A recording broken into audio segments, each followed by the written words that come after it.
is urging state schools to reject any plan allowing teachers or students to pray or read religious texts during the school day. We'll discuss this and more of today's top stories. I'm Ernie Manous. And I'm Celeste Diaz-Sherman. We'll also be joined by Dr. Asher Lubotzky, a teaching fellow and scholar in residence at the University of Houston, who will break down the future of Gaza, Hamas, and the broader regional dynamics. And I'm Frank Billingsley. Plus, we'll also learn about the Houston Methodist Rice University Digital Health Institute and their vision of the future of digital health. Also, we want to hear from you. Give us a call or send us a text at 713-440-8870 or email us at talk@hellohouston.org. You can also watch us on YouTube by going to houstonpublicmedia.org. It's time for Hello Houston. Hello Houston is made possible in part by founding sponsors John Bradshaw and Kathy Sanders, and by gifts from listeners like you. Live from NPR News in Washington, I'm Lakshmi Singh. Israel says it opened fire during an incident in northern Gaza, even as a ceasefire deal remains in place between Israel and Hamas. Here's NPR's Ruth Sherlock. The Israeli military said its troops opened fire on, quote, several suspects. It said these individuals were crossing the yellow line that marks the boundary Israeli troops have pulled back to in the first phase of the US-brokered peace plan for Gaza. The military asked Gaza residents not to approach troops in this area and said those individuals were violating the ceasefire agreement. Hamas in a statement said it was Israel who violated the truce and that a number of Gaza residents were killed as a result. Gaza's local health authority said 6 Palestinians have been killed in 2 separate events in the Strip. Overall, though, for now, the ceasefire is broadly still holding. Ruth Sherlock, NPR News. President Trump brokered the Israel-Hamas ceasefire, and in Washington, House Speaker Mike Johnson said he and his counterpart in Israel plan to rally global support to nominate Trump for the Nobel Peace Prize next year. Johnson also addressed reporters about the government shutdown now in its 14th day. 2 weeks of Democrats in Congress inflicting untold pain on the American people for nothing other than pure politics, as we've explained at this podium every day of the shutdown. Today, Senate Democrats will have their 8th chance to end this mess by passing our clean, nonpartisan continuing resolution. Congressional Democrats are demanding the GOP restore soon-to-expire health care protections. They involve tax credits that have made health insurance more affordable for millions of people since the pandemic. Democrats also want to reverse Medicaid cuts. This morning, congressional Democrats and laid-off federal workers gathered outside the White House's budget office to condemn the dismissals of federal employees during the shutdown. Kansas state lawmakers visiting Washington tomorrow could face pressure to pass new congressional maps. Zane Irwin of the Kansas News Service reports the Trump administration has been urging Republican lawmakers across the U.S. to redraw their districts ahead of the 2026 elections. Mid-decade redistricting is not the official reason for the visit, but Kansas lawmakers expect it will come up.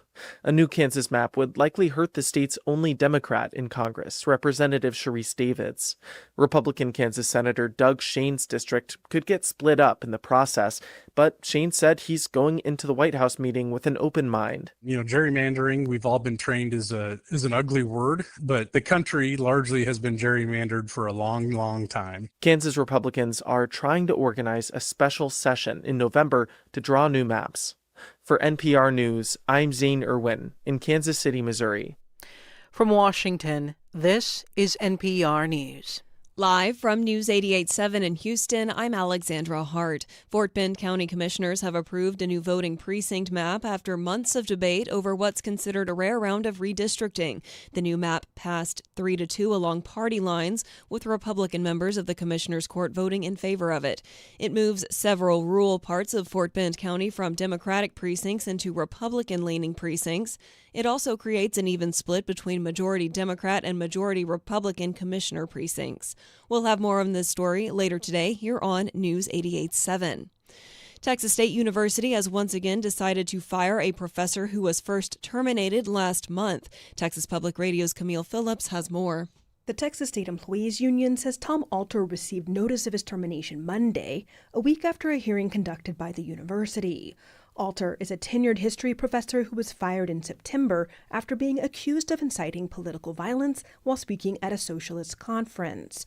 The university was ordered to hold the hearing by a Hays County judge after Alter sued the university. In a statement, the employees' union condemned the hearing as a sham and his firing for chilling free speech. Texas state officials say Alter violated the university's values by advocating for the government to be overthrown. Alter told the Chronicle of Higher Education that he was speaking as a private citizen and doesn't bring his personal politics into the classroom. I'm Camille Phillips in San Antonio. Texas Attorney General Ken Paxton's office is accusing Houston Methodist of illegally discriminating against patients over their COVID vaccination status.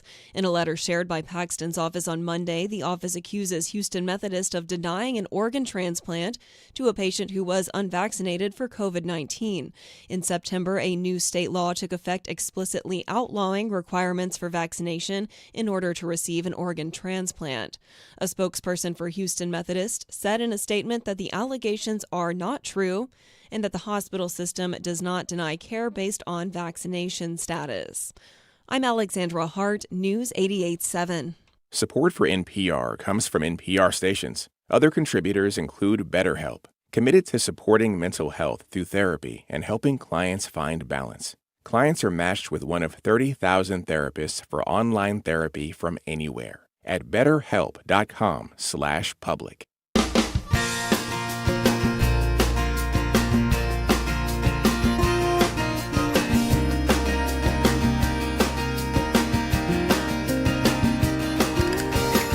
Live from the University of Houston, it's Hello Houston, an open forum on today's biggest stories affecting Houston and beyond.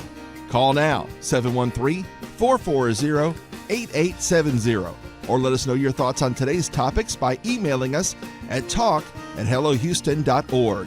Now here's your host for Hello Houston, Ernie Manous, Celeste Diaz-Sherman, and Frank Billingsley. Well, hello there. Good morning, everyone. We have a full house. We're all back in place. Frank, how was the golf tournament? It was great. The weather was great. The turnout was great. We had 200 players.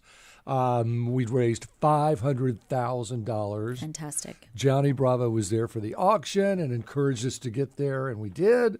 And so, this goes to those school-based programs, which we've talked about before. Mm-hmm. Doctors' offices, basically, in underserved schools. Mm-hmm. And also, I think 4 of those schools now have dental care as well. Wow. Oh, wow. I know. So taking care of kids, if you don't have a healthy society, you don't have a society. Yeah. So yes. Very true. So important to take care of our children. Absolutely. And that's a highbrow thing, and I'm going to go lowbrow and ask Les, have you ever gone golfing? Yes. Are you a golfer?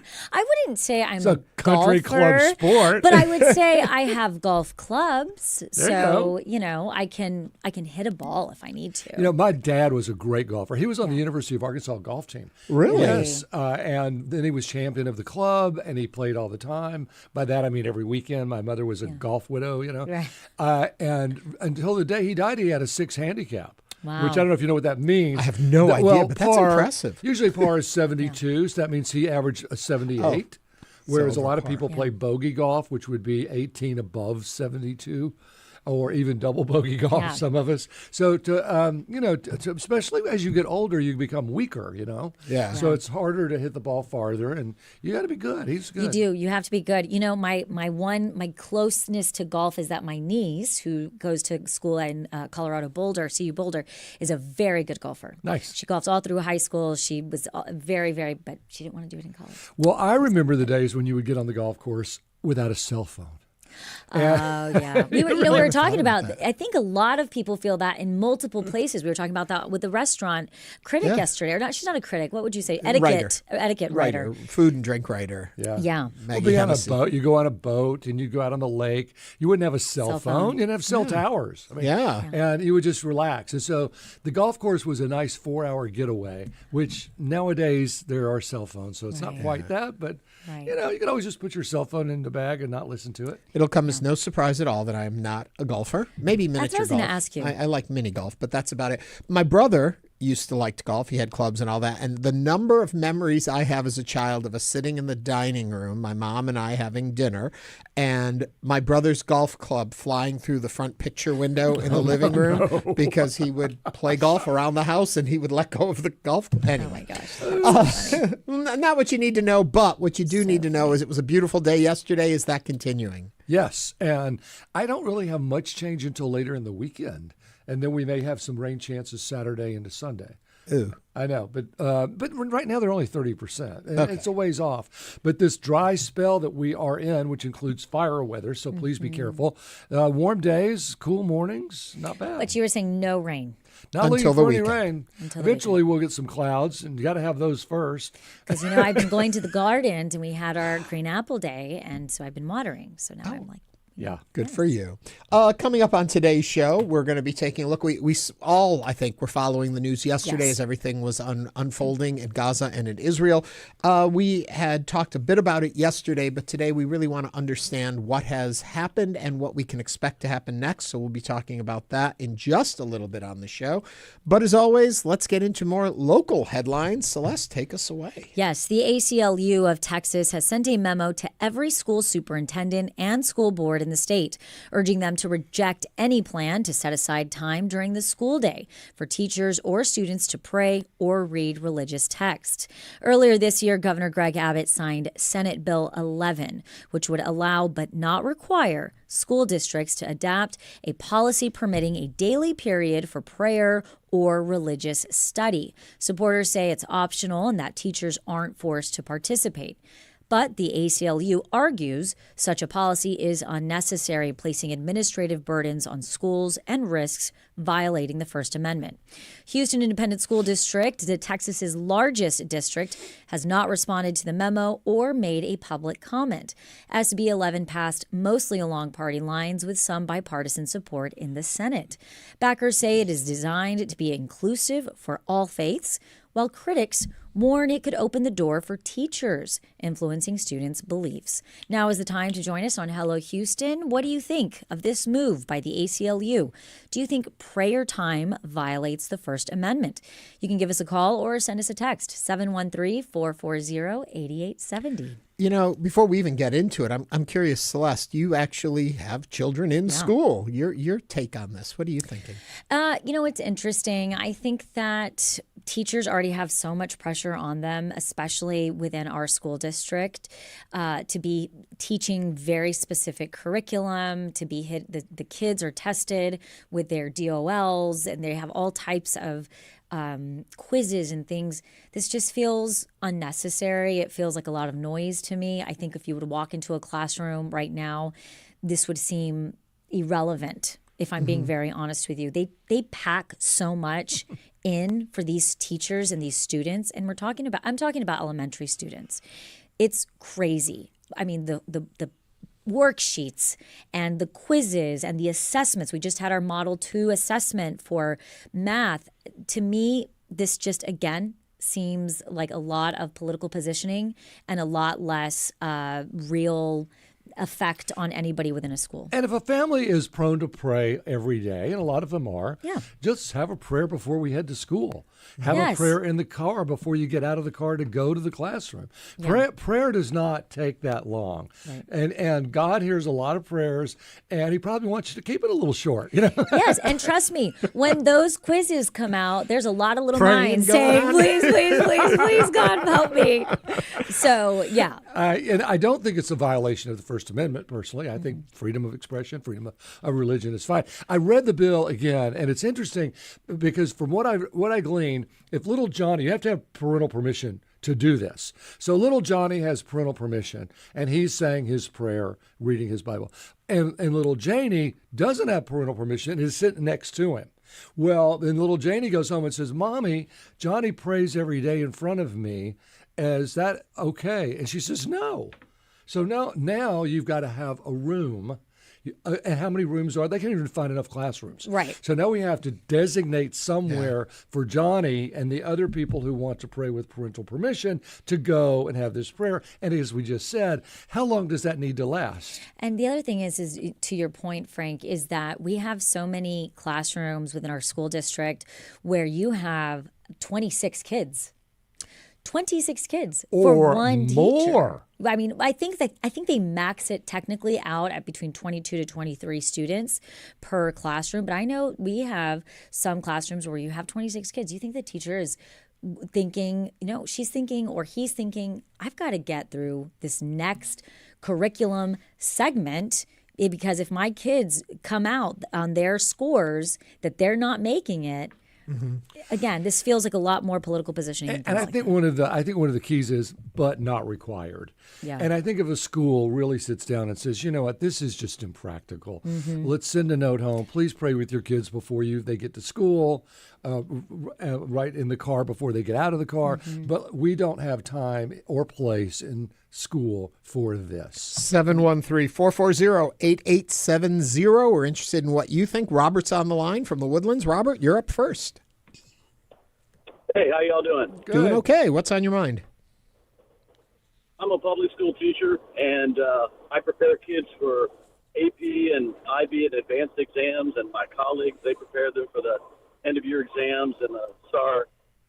Schools for learning, and this is just one more thing. I have the 10 Commandments in my classroom. I'm not quite sure what it does for me in physics. I have a young Muslim girl who looks at it every day, and I'm thinking, what's she thinking about it? I think we've kind of swung it way too far. I think we need to concentrate more on teaching and learning. That's what I'm about. That's what the students need. Thank you, Robert. Thank you for those comments. Wow. 713-440-8870. Andrew is on the line from U of H. Andrew, what's on your mind? Yeah, I'm personally an atheist, and if I was currently in the public school, obviously I'm in the public, if I was currently in high school or elementary school, whatever, I would feel uncomfortable during a prayer time. It doesn't really seem that that should be something in the school system. Right. Andrew, thank you for those comments. I was watching online. I saw the Joe Rogan show, and Representative Tallarico was on it, and he was addressing this issue and talking about this merger between our government policies and religion. And he was saying that, you know what, no one is saying you cannot have your religion. No one is saying you cannot practice your religion. There are mosques on practically every corner in this city of ours, and a lot of them have a lot of empty pews and seats. Go there. There's plenty of room. I know I'm mischaracterizing exactly what he said, but the idea is we have these institutions there for that. You have it in your home if you want it. You can go.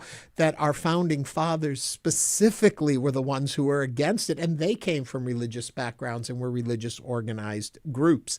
And their idea was, don't have this mixed in with our government or our education system. You can learn about religions, but do not endorse a religion. And to the point of, the concern of a teacher, going and maybe pushing their own belief or something like that. I agree with that. I don't necessarily want my children, if they have some type of question when it comes to religion and things, I have a church that we attend to that with adults that they can talk to about it, that I don't necessarily need them talking to their math teacher about it. Well, and I didn't know this was a problem. Whoever started to say, what kids came home and said, Dad, I don't have time to pray in school.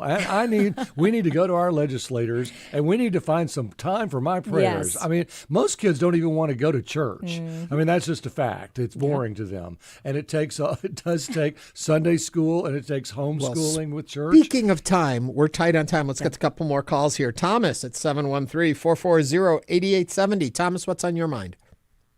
Well, I lived in New Jersey, and the ACLU up there was incredibly anti-Christian. They sued the township of Teaneck for allowing prayers at the high school graduations.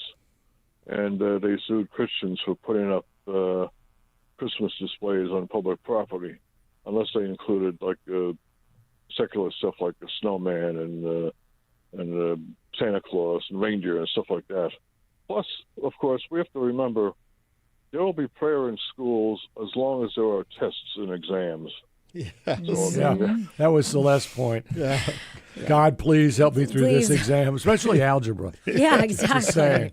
Thomas, thank you for your comments, and thank you for sharing them with us. 713-440-8870. Marie is next up. Marie, what's on your mind?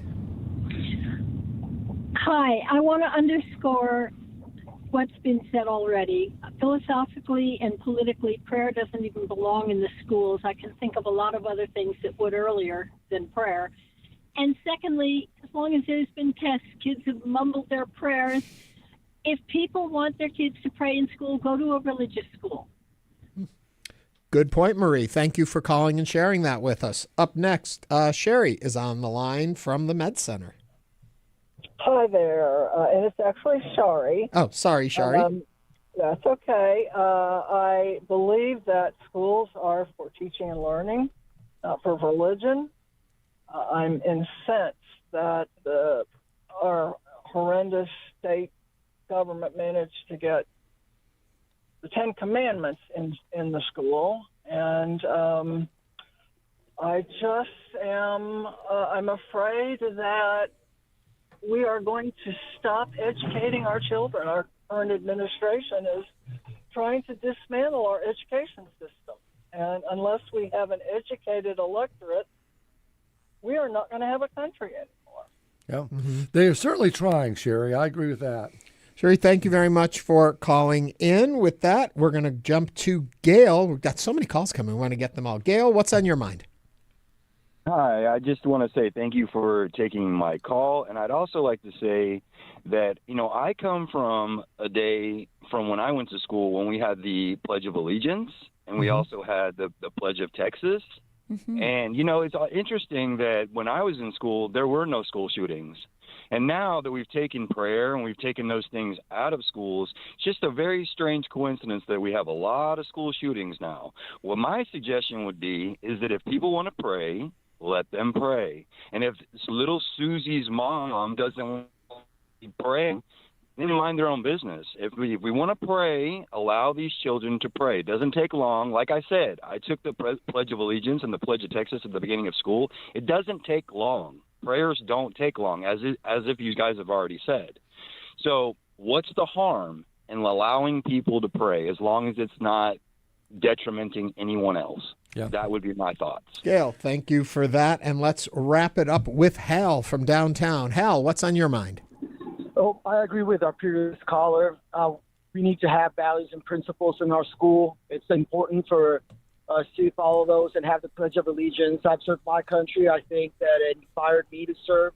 And I think that this is the reason why federal funding was lost, because even the hosts take one side and just keep pushing one side. You guys are like the antithesis of Fox. And I used to listen to you guys a lot more, thinking that you guys had a balanced opinion, but I just keep hearing this one-sided story. And again, I agree with the previous caller. Things have gotten worse because we've lost values, and I think it's important to go back to those.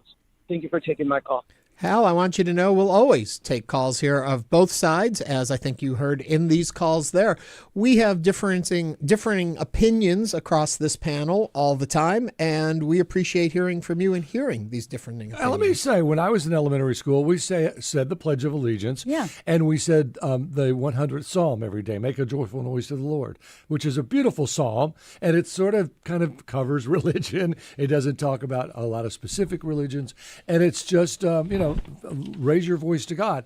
And I didn't have any problem with it. So I don't, well, I think if it's done during those time periods when you first get to homeroom. But I think that we've opened a can of worms. Yeah, and I think it's also interesting, right? Because we talk about values and prayer being a value, but also kindness and respect and, having people feeling like they can, inclusivity is also very important. Read this text we just got. As a practicing Muslim, I am very skeptical about this bill being multi-religious. I have personally heard some school districts giving Muslim students a hard time about praying during class. Sincerely, Yahya.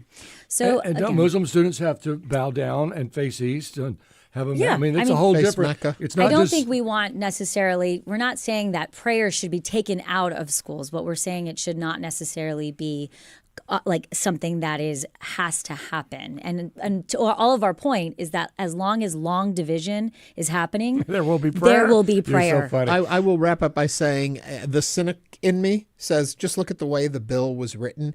It wasn't written to be done in schools. It was written to say we passed a bill that it would be done in schools. It's absolutely a political bill. Yeah. It's not a religious bill. That's just my take on I it. absolutely agree with your take. And I learned my religion growing up as a boy. We went to church every Sunday. We went to church school on Wednesdays, which we enjoyed. I went to Young Life when I was in high school. Yeah. So there are plenty of places to learn religion without it being at Central High School. Continue to share your thoughts with us at 713-440-8870. You can text or call. Coming up on Hello Houston, Dr. Asher Lubotzky, a teaching fellow and scholar in residence in the Department of Political Science at the University University of Houston, will join us to break down the future of Gaza, Hamas, and the broader regional dynamics.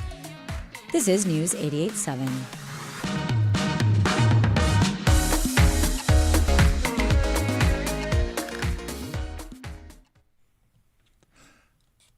Today we're back. Yes, and today we are planting trees and wait for it, doubling your donation. We wanted everyone to get an opportunity to make double the difference. Therefore, we have a double match. Houston Public Media keeps you informed and connected, but it only happens because of you. We are now 100% community funded. That is no secret. And this hour, your gift goes twice as far, thanks to a special group of Studio Society supporters. So give now at houstonpublicmedia.org/donate or pick up that phone, 888-909-0887. Your gift right now supports 2 nonprofits. You'll fund public media and help Trees for Houston plant trees across the city. That's stronger reporting. And a greener city. So we get better reporting and we get a greener city. So select trees as your thank you gift at houstonpublicmedia.org/donate or call 888-909-0887. So far this morning, 268 trees are going to be planted because of this community. And think about the trees and the environment. You all are making a positive impact, and we would love if you are listening right now, if that love that you have for us continued. Let's build a whole forest, people. We want forests around here. Houston Public Media was built with you in mind. Everything we do, everything we report on is intentional, and it's because of you. We're only here because of your support, and that has never been more important than now and never been more truer than now. Our mission and commitment is to you. Please give now at houstonpublicmedia.org/donate. Windows 11 is here. Want to binge All Creatures Great and Small, catch up on Nova, or revisit Ken Burns' documentaries? You can with PBS Passport. With a gift of $5 or more per month to Houston Public Media, you'll get access to PBS Passport that lets you watch your favorite programs anytime you want. Support the programs you love and enjoy them on your own schedule with PBS Passport. Make your gift now at houstonpublicmedia.org/donate. And the real issues shaping life in our city. That's right. Hello Houston brings voices to the mic that need to be heard, but it doesn't happen on its own. No, this station is entirely community funded, and that means you make Hello Houston possible. Support the conversations that move Greater Houston forward. Make your gift at houstonpublicmedia.org/donate. Support for Houston Public Media comes from Hildebrand MBA at UT Austin's Macomb School of Business, offering the Weekend MBA at Houston. Masterclass October 16th. Details at texasmbaevents.com. Make it here. Tonight on Houston Public Media TV8, American Masters presents Marlee Matlin, Not Alone Anymore. Take an intimate look at her life and career as she shares her story in American Sign Language. Tonight at 8 on TV8. Houston Public Media presents The Moth Story Slam. Tonight at Lambert Hall. Doors open at 7 p.m. The theme of the night is Masks. Tell a story about disguises. Tickets at houstonpublicmedia.org/The Moth. Support comes from Classical Theater Company, opening their 18th season with Sophocles, iconic Greek play. Electra and the story of her struggles with grief and thirst for revenge after her father's murder. Through October 18th. Tickets at classicaltheater.org.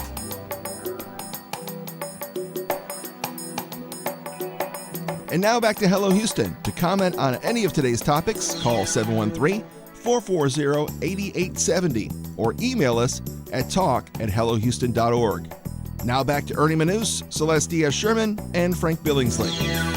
After more than 2 years of a brutal Israeli-Hamas war, there's a breakthrough. All 20 of the remaining living hostages held by Hamas have now been released, according to the Israeli military. In return, Israel freed over 1,900 Palestinian prisoners.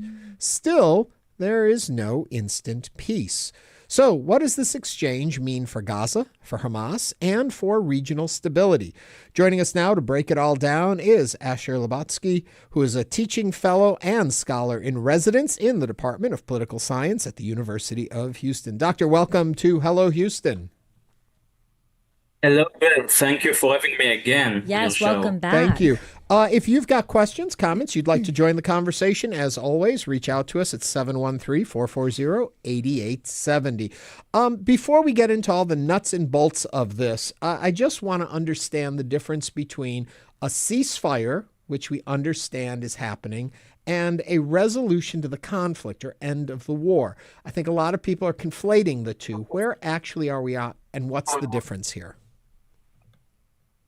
Right, that's a very good question. So we are right now in a ceasefire, and we are cautiously optimistic that this is also the end of the war.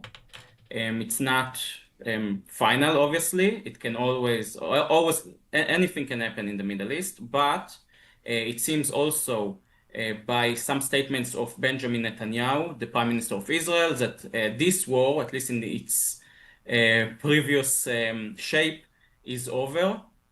There might be still, obviously, the conflict is not over. It will not be over probably in the foreseeable future, but this war seems like on the way to being over for the time being. What does it mean? Does it mean that we'll have a year of quiet, 5 years of quiet, 5 years of peace, 10 years of peace? We don't know. Hopefully, obviously, it will be as long as possible, but it looks that the fragile ceasefire is still holding for now. And the war, both sides, both parties want it to be over. Mm-hmm. And when we, Dr. Lubotzky, when we look at this, and we one of the questions that I continue to ask myself, or I'm seeing a lot of people, analysts asking, is when and how will Hamas be disarmed, and what is that going to look like, and then where will the arms go? Exactly. This is the main question that everybody's considering right now, right? Yeah. Some people are very skeptical that it's going to happen. Even if it doesn't happen, it doesn't mean that we are going back to full-scale war, especially at the extent that we saw before. But yeah, this is a very complex issue. This is a very complex issue. Trump's plan, President Trump's proposal, is talking about some kind of stability force that is going to demilitarize the Gaza Strip. Hamas said they're not going to do it. Hamas said they're not going to give their arms back. So there's going to be maybe some pressure needed here from Hamas allies, countries like Qatar or Turkey. This is the main obstacle for achieving something of a lasting peace, or a kind of a more durable peace between Gaza and Israel. And that's exactly what we don't know how it would look like. But it doesn't mean, even if it fails, it doesn't mean we're going back to war immediately. There are many other ways to pressure Hamas that some countries may be joining doing. And Dr. Lubotzky, that now that you mentioned the new security force that President Trump talked about establishing in Gaza, he did say that security force would be made up of troops from other nations. Is it known at all which countries would be sending forces over? I understand Hamas is being, resistant to it, but from our standpoint, from President Trump's, do we know anything like that? Right, so it's far from being, final, and the countries still need to discuss it. The plan itself says Arab countries. Arab countries. Okay, that's what Trump's plan says explicitly. So we can assume that countries like Egypt, maybe the Gulf states, Saudi Arabia, maybe the UAE, the Emirates. Maybe others. We know that Turkey they said something about sending some troops there. This is not necessarily something that Israel would like to see, but it may happen. Right. We heard some European countries like France and Italy saying that they would like to send forces. So you do have a bunch of potential candidates. Right. But again, this is far from being a done deal. So I have a question. I know how the media and the cameras can show just what they want to show. So saying that, it looks to me like Gaza is nothing but rubble. Who's going to go in there and build it back? Right. Gaza is obviously in a pretty devastating state.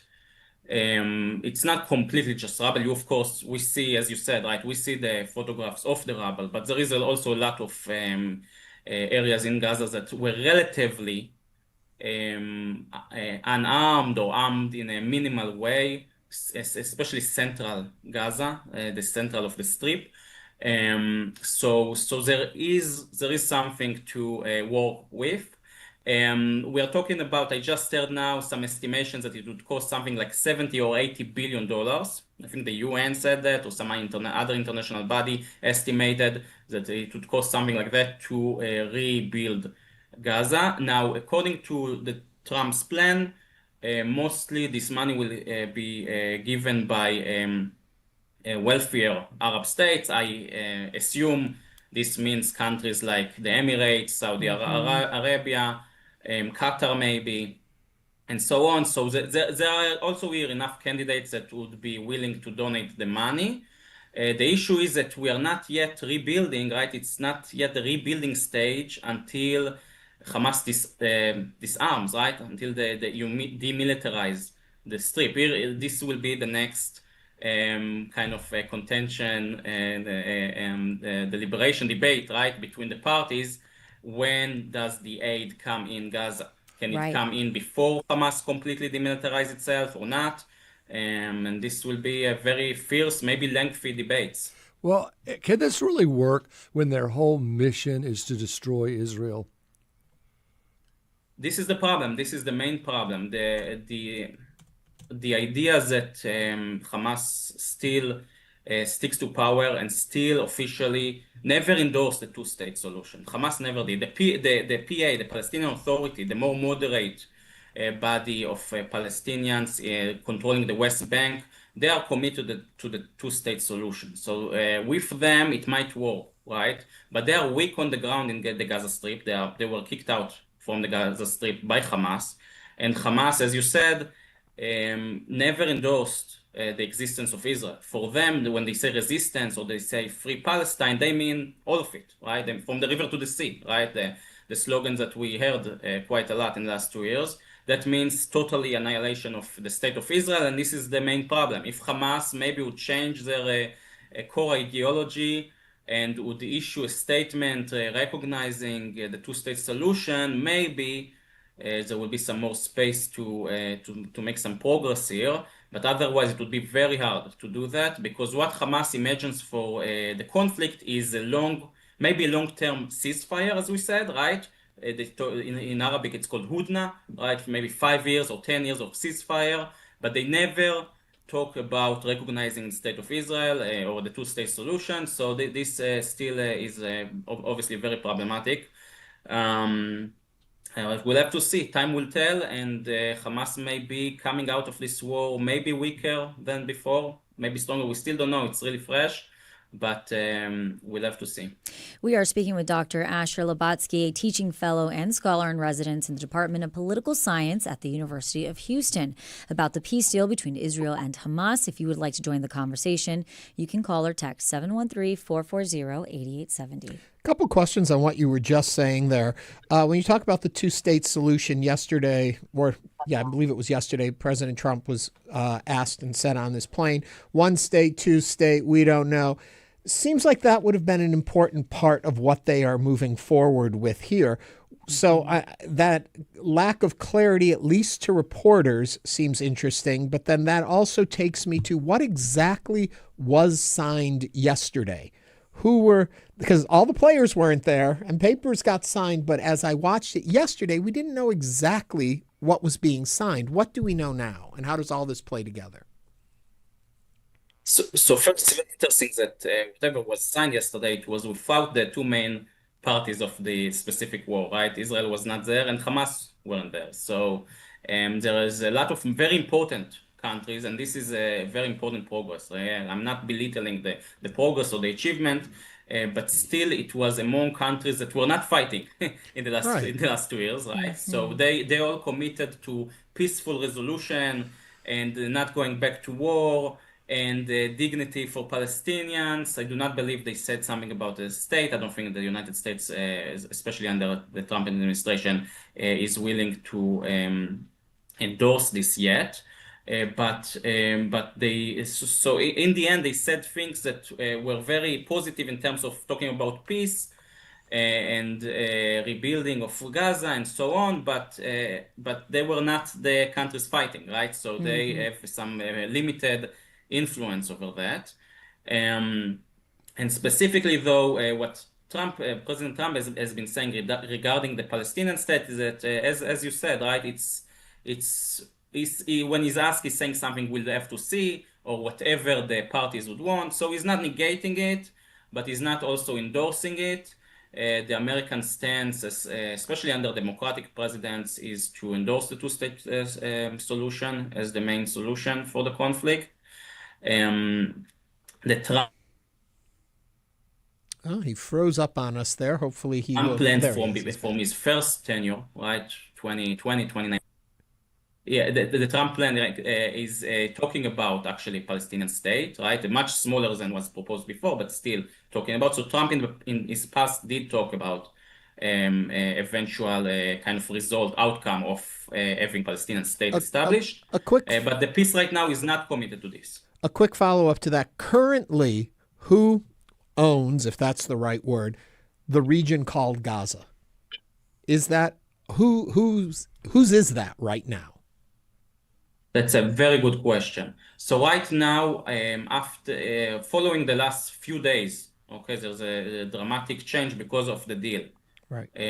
We have about 50% of it is controlled by Israel still, 50%, and which are not so inhabited. Okay, those regions are more either agricultural or battlefields, previous battlefields, so they are relatively pretty empty of people. The other 50% is controlled mostly by Hamas. Now, this is a very good question because we saw in the last few months that a few local militias in Gaza, some of them opposed Hamas, took over some parts of Gaza.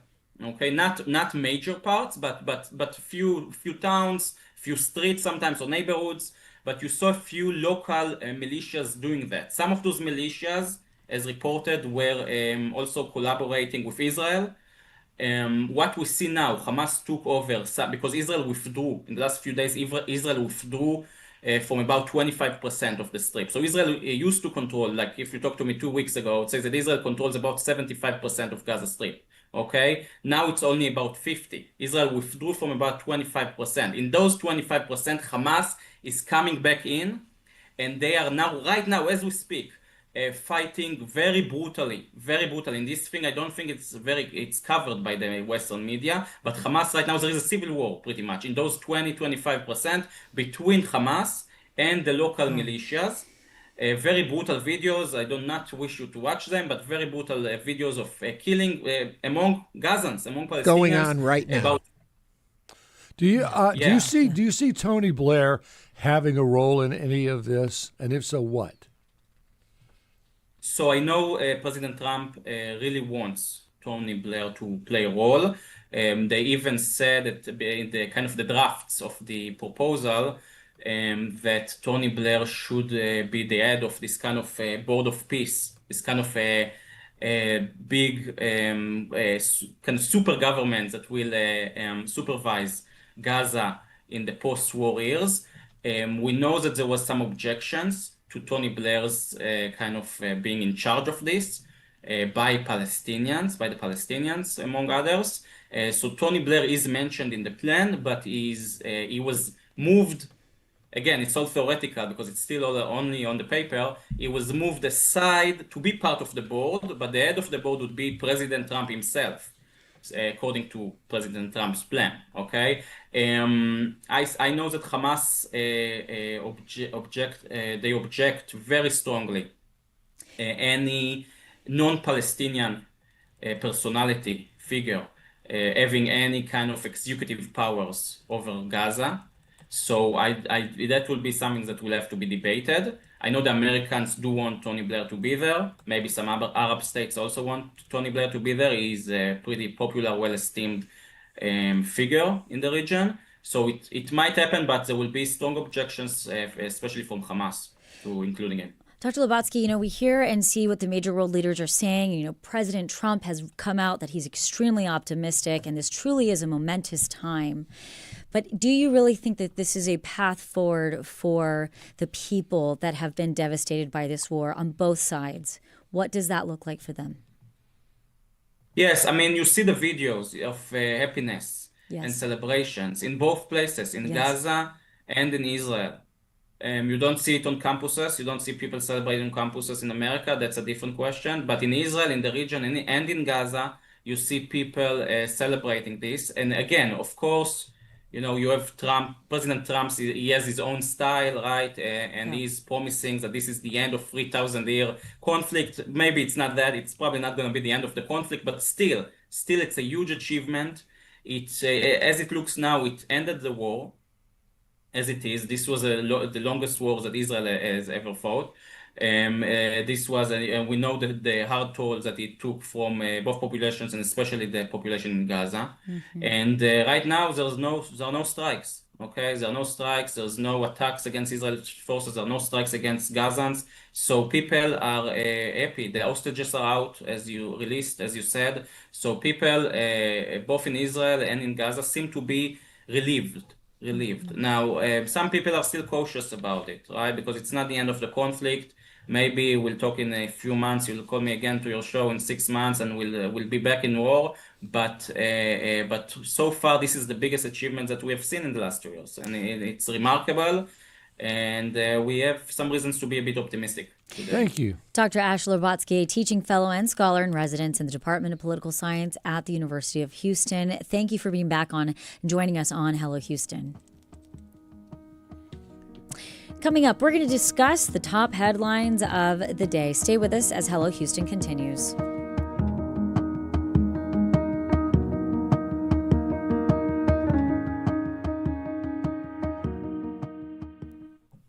Did you know that with our double going on, if you donated $120, that's typically 4 trees, and with the double, that's 8 trees? We've currently have 18 minutes to get your donation matched. Today, you can save the earth and have your donation doubled.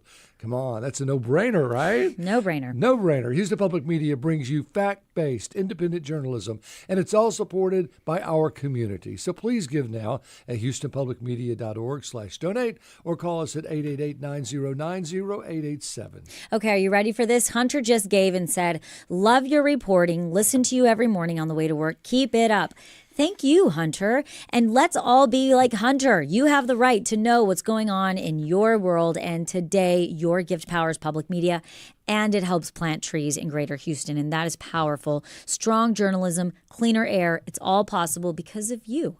Just select trees when you give at houstonpublicmedia.org/donate or pick up that phone, 888-909-0887. Trees rhymes with please, doesn't it? If you're listening to us right now, you know that Greater Houston is strong and resilient, and Houston Public Media reflects that spirit. Whether it's breaking news, local stories, or trusted coverage during a crisis, this station stands with you.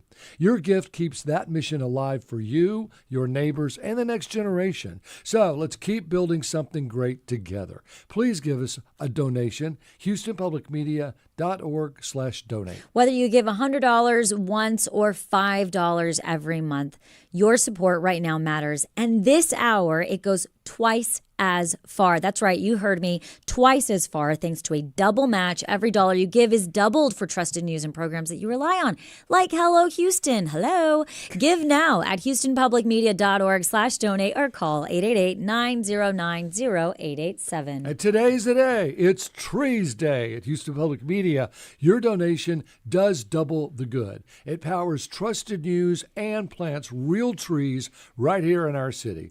Just select trees as your thank you gift, and Trees for Houston will take care of the planting. So let's grow something amazing together. Give now at houstonpublicmedia.org/donate or call 888-909-0887. Strong news, strong roots. Let's do this, Houston. Our newsroom covers school board meetings, city council council votes, and policies that shape your daily life. And what makes Houston Public Media different is our commitment to getting it all the details right and sharing them with you. You deserve to know the whole truth. Support political coverage now. HoustonPublicMedia.org/donate. You can't tackle life's big challenges. We know you value Houston Public Media. That's why you're watching right now. So take the next step and become a new member of the station you rely on. Every gift makes a difference. And what matters most right now is supporting the station that brings you the news and information you rely on. It only takes a minute to make a big difference. So join as a new member today at HoustonPublicMedia.org/donate or call 800-364-8300. You, it's Community Hello Houston brings insight, energy, and context, but only because of your support. We're 100% community funded. That means no ads, no shareholders, just honest conversations that reflect what's happening in Greater Houston. Keep public media at the forefront of your community. This is your moment to act. Please give now at HoustonPublicMedia.org/donate. Support comes from Alley Theater, presenting The Da Vinci Code. Symbologist Robert Langdon and cryptologist Sophie Noveau race to solve a puzzle that could change history. September 19th through October 19th. Tickets at alleytheater.org/code. Support comes from Austin College, where students engage with a dedicated faculty mentor, experience hands-on learning, and discover their own academic journey. Located in Sherman, Texas, north of Dallas. Learn more at austincollege.edu. And now back to Hello Houston. Join the conversation. Call now, 713-440-8870, or email us at talk@hellohouston.org. And now here's Ernie Manous, Celestia Sherman, and Frank Billingsley. This past weekend, the Houston Methodist Rice University Digital Health Institute held its first summit. They highlighted their work in healthcare, technology, and artificial intelligence. The collaboration between Houston Methodist and Rice University seeks to accelerate healthcare tech, improve efficiency of care, and improving patient outcomes through artificial intelligence. And joining us now to tell us more is Dr. Khurram Nasir, Centennial Chair in Cardiovascular Health at Houston Methodist. Dr. Nasir, welcome to Hello Houston. Well, thank you so much for having me. What a wonderful drive around trees. I just want to give another shout out, not only saving the earth environment, but also significant positive impact on health. So we are all with you on this. Yes, thank you. And if you'd like to make a donation, you can give us a call at 888-909-0887. We'll let you help us out with that one. Doctor, a quick question for you before we get into it all. Again, what fascinates me about this move forward, and correct me if I'm wrong on this, part of it is we gather so much data all across the globe on all this information. To have an opportunity to ingest it all and look at what we can see, it's a sample size beyond anything mankind has ever seen before. Is that the biggest push in all of this, do you think? I think so, part of it. Just to give you an example, almost 2.5 years back, I sat in a room with colleagues from both Rice and Houston Methodist. So we had engineers, clinicians, data scientists, innovation leaders, and we were staring at the same problem, but just the opposite ends. They had the technology and the technical expert. We had the data, the clinical realities. We all had an ambition to make an impact. But we didn't have the bridge. As you pointed out, I think so this is a pivotal moment in healthcare. We are generating more data every day than ever in the past, with every EMR click, every lab, every scan, every step tracked by a wearable. And now you add the genetics, and which used to cost thousands of dollars, now costing few $100s. And not only that, as you were talking about the trees, geospatial data.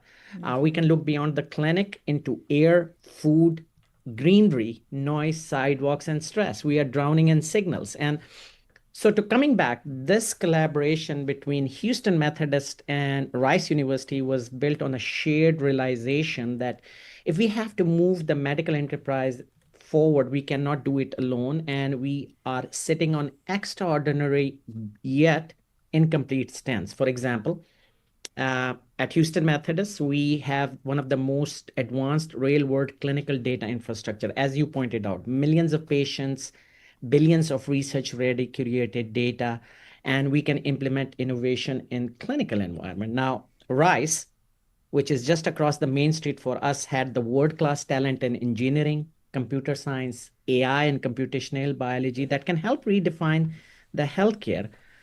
And as you can see, we all had the pieces of the puzzle, but no bridge to connect them. And I think so that was the realization that sparked a conversation. What could happen if we truly combined our capabilities? And just to give you an example, in early 23, this conversation turned into action. With the support of Dr. Mark Boom, who's the CEO at Houston Methodist, and Reggie Desroches, who's the president, Dr. Sabharwal, who's my co-director, we presented this concept for a new kind of institution, actually in a Shark Tank style session. Wow. Yeah. Very so, cool. but it generated a lot of excitement, and it created something that doesn't exist in the Texas Medical Center, a true innovation engine that will take the data, as you mentioned, create solution. And we want to be very mindful. We want to test it and then implement it into the real world. So that's really interesting, Dr. Nasir, because, the Texas Medical Center is so known as being a research hub. Would you all essentially become more of a digital health care hub as well? How does that work? No, absolutely.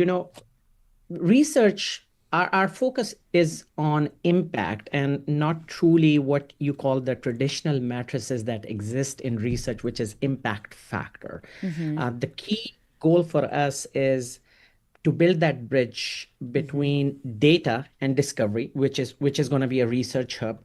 But at the same time, that's an incomplete journey. We want to take the discovery and research to deployment, and that is the only way we'll be able to fulfill the promise of digital health and AI and its actual impact. So I would say in simple words, we have a bold ambition to how to make innovation routine in healthcare. And yes, we have promising innovation that are stalling in our labs, get stuck in a pilot model, or fail to scale beyond few institutions. And it's not because we have lack of idea. It is we just didn't have the system to carry on the journey from discovery to delivery. And this is what the digital health institution is focused to do. It's just fascinating. It is absolutely fascinating. Dr. Khurram Nasir is the Centennial Chair in Cardiovascular Health at Houston Methodist. Thank you for joining us today on Hello Houston. Thank you so much for having me. Coming up, we'll continue diving into today's top stories. Stay with us for the second hour of Hello Houston.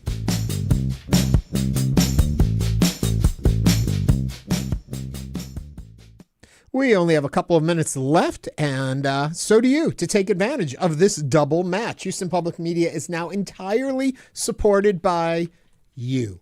So don't forget, you only have 2 minutes left to double your gift to HoustonPublicMedia.org. And you can do that at HoustonPublicMedia.org/donate or by calling 888-9090-887. Misinformation, it spreads so fast, and vetted reporting takes work. Houston Public Media delivers facts you can trust. And when you give today, Trees for Houston will plant trees in our community.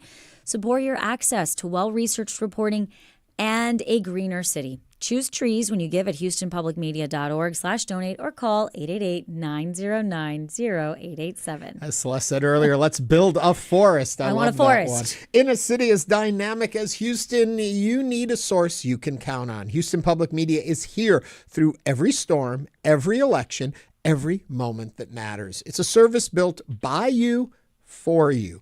And it's your support that keeps it going. Stand with news and stories that reflect Houston's strength. And right now, for the next minute, you can double your gift. Remember, as long as you get it started within the next minute, we're good to go. At HoustonPublicMedia.org/donate. Thank you for listening and sticking with us through all of the ups and downs. We are here. And right now, your gift has double the impact. And you can also make a difference for our environment by planting trees as your thank you gift. Make your gift today at houstonpublicmedia.org/donate or call 888-909-0887. As Celeste was just pointing out, it is Trees Day. That means your gift today is fueling independent journalism, but it's also keeping our neighborhood clean. When you donate, just choose trees as your thank you gift, and Trees for Houston will plant them for you. One action, two impacts, more news, more trees. Donate right now. You got about 10 seconds. HoustonPublicMedia.org or call 888-909-0887.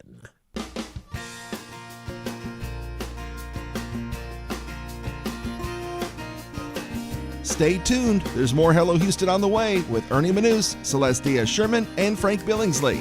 For the latest in local news, subscribe to the Hello Houston daily newsletter at HoustonPublicMedia.org.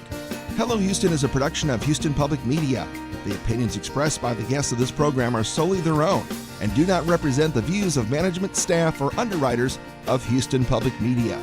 This is News 88.7.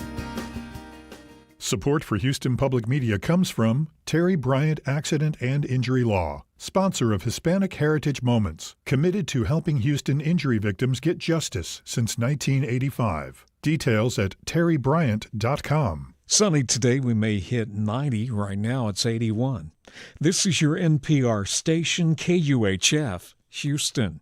News 88.7, a service of the University of Houston.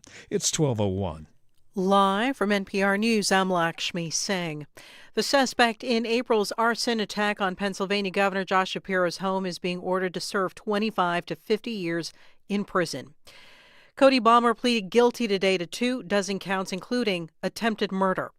Shapiro says he has carried an enormous sense of guilt that doing the job he loves has put his kids' lives at risk. How were they able to get so far into the governor's residence, the place that was supposed to be the safest place we could possibly be? As you saw from the videos that the district attorney played, he was able to penetrate the residence right up to a door that led to the hallway where we were in our private living quarters. The Democratic governor says today is an example of real accountability for acts of political violence. Democrats joined Republicans in issuing similar calls against political violence in the aftermath of far-right influencer Charlie Kirk's assassination in Utah last month. Thousands of federal workers have received layoff notices since the government shutdown began 2 weeks ago. This week, a federal judge in California will hear arguments challenging the administration's mass layoffs. Here's NPR's Andrea Hsu. The lawsuit originated with a memo issued by the White House Office of Management and Budget a week before the shutdown. It suggested that the Trump administration might permanently lay off some federal workers instead of temporarily furloughing them if funding for the government lapsed. Unions representing more than 800,000 federal employees sued the Budget Office and its director, Russell Vogt, to block any shutdown-related layoffs. The unions argue that the Trump administration has no authority in a shutdown to get rid of government functions mandated by Congress. They also argue that the White House is violating federal law by requiring federal employees to perform work related to a reduction in force during the lapse in funding. Andrea Hsu, NPR News. Israeli authorities have identified the bodies of 4 deceased hostages whom Hamas handed over from Gaza. More from NPR's Daniel Estrin. An Israeli autopsy has identified the remains of the 4 bodies handed over Monday. The Israeli military says it believes one 26-year-old Israeli hostage was injured in the October 7th attack 2 years ago and died of his wounds, accusing Hamas of not giving him proper medical care. It says it believes another hostage, a citizen of Nepal, was killed in captivity during the first months of the war. The identities of the other hostage bodies returned have not yet been confirmed by Israel. Families of Israeli hostages have expressed surprise and anger that Hamas did not hand over more bodies. Some bodies are missing or under rubble, and there will be an international effort to recover their remains. It's unclear how many bodies Hamas has currently in its possession. That's Daniel Estrin. It's NPR News. Live from News 88.7 in Houston, I'm Alexandra Hart. Fort Bend County Commissioners approved a new commissioner precinct map yesterday after months of debate over redistricting. The new map moves several rural parts of the county from Democrat-leaning precincts to Republican precincts. Speaking with reporters Monday, Republican Commissioner Andy Myers praised the new maps. He says the county's previous voter map did not comply with the law.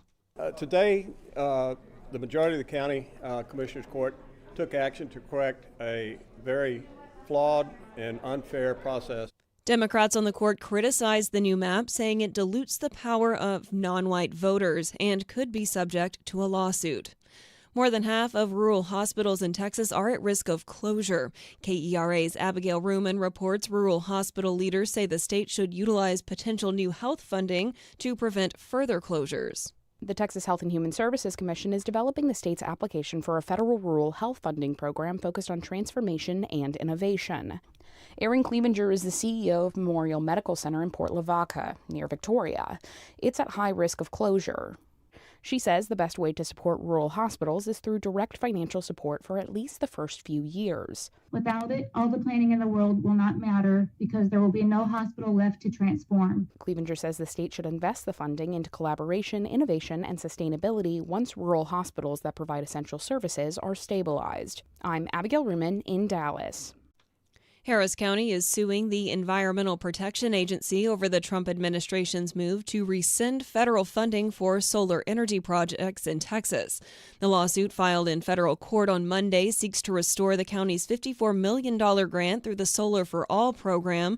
That's an initiative to fund clean energy projects for low-income households. President Trump signed an executive order upon taking office to pause the Biden-era program. The EPA announced plans to end it and pull back funds in August. Texas stands to lose $250 million in total. I'm Alexandra Hart, News 88.7. Support for NPR comes from ARM, committed to delivering innovative, advanced computing designed to enable worldwide companies to unleash the capabilities and experiences of AI. The future of AI is built on ARM. ARM.com. This is NPR.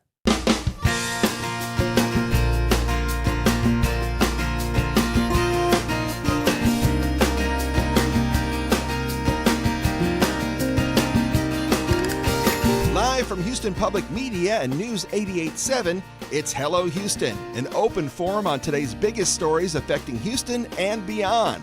Call now, 713-440-8870, or let us know your thoughts on today's topics by emailing us at talk@hellohouston.org. And now, Hello Houston with Ernie Manous, Celeste Diaz-Sherman, and Frank Billingsley. Welcome back to the second hour of Hello Houston. We're back. Yes, a lot going on. I just want to say with the Middle East conversation, this is a developing story. There's a lot more to still learn, and we'll continue to check in on that. And we'll invite your comments and calls. Remember, you can always reach out to us at 713-440-8870. Yes, and we're going to jump right into the top headlines of the day. The Metropolitan Transit Authority of Harris County Metro announced last Wednesday it will remove the rainbow crosswalks at Westheimer and Taft to comply with federal regulations, shortly after Texas Governor Greg Abbott's direction about political ideologies on roadways. The governor's direction comes after the rainbow crosswalks were reinstated following a construction project last week, prompting eruptions from prominent conservative voices on social media.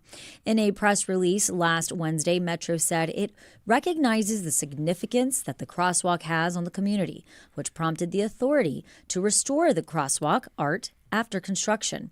According to the letter from TxDOT to the City of Houston, obtained by Houston Public Media, cities and counties are being given 30 days to comply and remove any such messaging. And joining us now on Hello Houston is Houston City Council member Abbie Kamin, who represents the Montrose area. And if you have any question for Councilmember Kamin, you can give us a call or send us a text, 713-440-8870. Abbie, welcome to Hello Houston. It's Frank Billingsley. How are you? Good to see y'all. Good afternoon. So it seems like the federal government and even the state government is just trying to make the gay community invisible. Well, and let's be clear, it's not just about our LGBTQIA plus community, although that alone would be enough for us to be taking a stand and saying, absolutely not, you're not going to come for one of our communities. This is about all of our communities. And it is incredible that we have entered the portion of the program where the state of Texas is now worried about paint when there are very real issues that Texans are facing every single day, including skyrocketing grocery prices, unaffordable home insurance premiums. Over 1 million Texans are about to lose health insurance. The list goes on. Yeah. So I felt it was very important for the community to hear from me and from those that other electeds that have been standing with me to talk about this and to take action. I know that the crosswalk there at Taft and Westheimer was more of a memorial to a young man that was killed at that intersection, but not so much. I mean, not so much in other communities. Do you consider the rainbow crosswalks political ideology?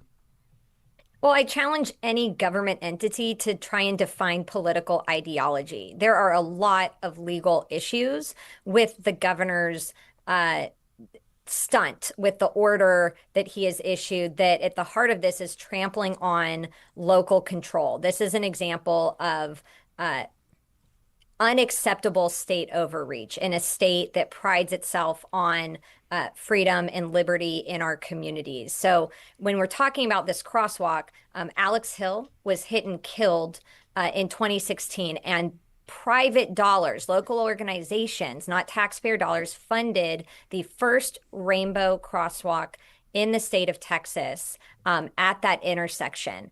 Remember, this is in Montrose, which is the heartbeat of our LGBTQIA plus community. And the purpose of this crosswalk was for safety, because we know that brighter colors make a crosswalk actually safer. So when the governor comes in and with this preposterous pretense that this is for safety, no, the crosswalk was put there for safety. And it was also put there for visibility. Yes, visibility for pedestrians, but visibility for our LGBTQIA plus community as well. I'm extremely disappointed that within hours of the governor's order, Metro, as y'all said, made an announcement that the rainbow crosswalk would be removed.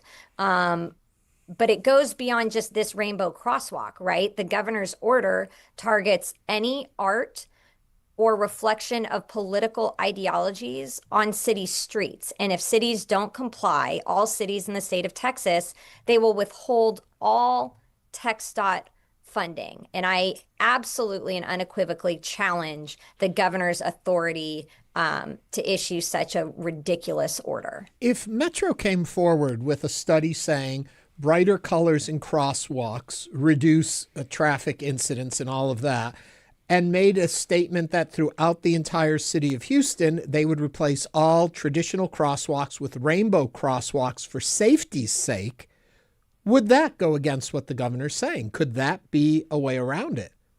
So I'm speaking with other cities right now because I want to be very clear when I say that the city should not be rolling over whatsoever when it comes to state overreach, dictating to cities what we can and cannot do in our local communities.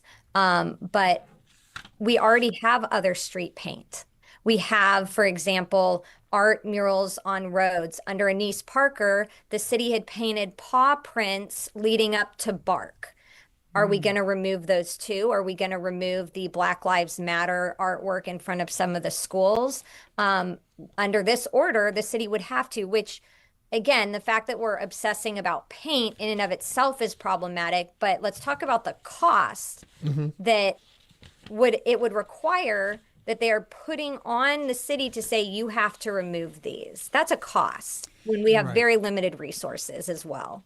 You're listening to Hello Houston. We are speaking with Houston City Council member Abbie Kamin, who represents the Montrose area. Now, Councilmember Kamin, we did get a question on YouTube from Rudy, who says, would it be possible to decorate every corner of this crosswalk with the permission of the property owners? So how does that work? Essentially, who owns that property in the area? Yeah, so we absolutely, in working with local groups, we had our civic club leaders out. The neighborhood is upset about this. The city is upset about this. I call on all residents, all local businesses. This is a time to show your true colors, to show your flags, whether that's the pride flag, whether that is in support of our immigrant communities, whether that is in support of our Black communities, whether that's in support of our Houston community, right? We are the most diverse city in the nation, and we celebrate who we are. We should not be cowering to bullies. In my opinion, we have a choice right now. The city can either stand with the people of Houston, or we can bend the knee to Trump and Abbott. And we should never roll over to a bully. You know, really quickly, Period. I just want to jump in here. We did mention on our show the other day that people could go out and paint the sidewalks in front of their homes if they wanted. As I understand now, though, you're not allowed to paint on the sidewalks. You can chalk them because that's not permanent, but you can't paint. We just don't want to give people the wrong advice Information. here. Yeah, and I appreciate that. I think, when we talk about, I think private entities and private property can do what they want on their property. But can they do it on the sidewalk? I think that's a really good question, and we'll find out. But what I would like to see, yes, individual residents can do what they want. For example, businesses put up murals all the time. We want to go bigger. We want to go bolder. But my question is, what is the city going to do on city property to take a stand here? If they come for the crosswalk, which they are, then what is the city going to do to make sure that the community knows that we stand with them, that we see them, and that we are not going to allow anybody to erase the identities of people in the city of Houston? Look, we have beautification projects throughout our city, murals that reflect the diversity of our city. We have banner districts, which is what we're exploring with our civic groups right now. Can we revive the banner district for the Montrose neighborhood? So there are those options and those conversations.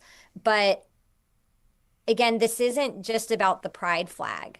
And although that alone is a just and worthy cause, this is about the American flag. This is about whether Texans get to have a say in their own communities. And the attorney in me wants to go on and on about how this policy is not content neutral, is applied and therefore unconstitutional, that the state can't legally define what is or is not a political ideology. But the bottom line is this is about content control. It's big government overreach at its worst. It's not in the spirit of freedom that we celebrate here in Texas. And the governor needs to be focused on the real issues, not paint.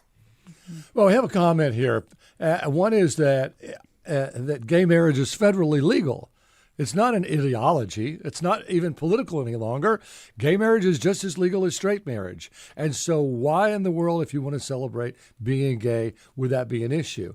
And it also, that someone also asked about the paw prints, like you said, some of these leading up to the school mascots' paw prints that lead up to stadiums. So this is just, let me ask you this. Why, at the end of the day, why does the governor care about this? Is he homophobic? Look, we have seen time and again wannabe Trump style tactics to cater either to Trump's distractions or to Abbott's distractions. The attacks on children just for being who they are.